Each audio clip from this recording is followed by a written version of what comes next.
The classic honey cake recipe is known and loved by everyone. And what if you diversify the usual option with a subtle caramel flavor and an invigorating citrus aroma of oranges? You will undoubtedly like the delicate and light orange caramel honey cake. Prepare the necessary ingredients. To begin with, we prepare caramel. Pour sugar into a saucepan and put it on low heat, stirring constantly. Bring the sugar to a liquid state without lumps. Add honey to the finished caramel and mix until smooth. Then add the melted butter and continue to stir without ceasing. Remove from the fire. Next, sift 3-4 tablespoons of flour into the caramel and mix well. Add beaten egg, baking soda, and baking powder to the dough. Sift the remaining flour into the mass and knead the dough. The dough should be dense, elastic, and slightly sticky. Wrap the dough in plastic wrap and place in the refrigerator for 40 minutes. After the dough is infused, divide it into 6 parts. Roll out each part into a layer and cut out a cake with a diameter of 20 centimeters. Place the cake on parchment paper, make punctures with a fork, and bake in a preheated oven to 180 degrees for 5 minutes.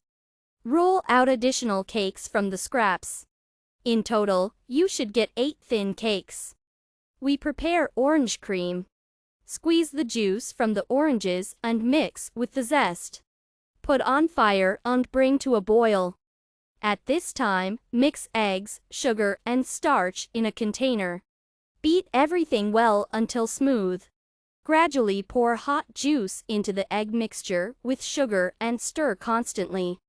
Then pour everything into a saucepan and bring to a thickening over low heat. Then add 1 tbsp.l. butter and brandy. Cool the finished cream at room temperature. Meanwhile, in a bowl, beat the butter for about 5 minutes, then gradually add the custard and beat everything until smooth. We collect the cake. Each cake should be smeared with custard and put on top of each other. Put in the refrigerator for 6 hours so that the cakes are soaked. For one cake, about 2 tablespoons of cream. Beat cottage cheese 9% with condensed milk in a blender until smooth. Beat the butter separately until clarified. It is important that the cottage cheese and butter are at room temperature. Add powdered sugar to the butter and beat again. Send the curd mass to the contents and mix with a spatula. Put the cream in a pastry bag using the grass attachment to decorate the cake. Make decorative ears, eyes, nose, and antennae out of mastic. Leave them to dry. Put the ears on a wire so that they hold better. Attach the finished parts to the cake. Orange caramel honey cake is ready. Have a nice tea party.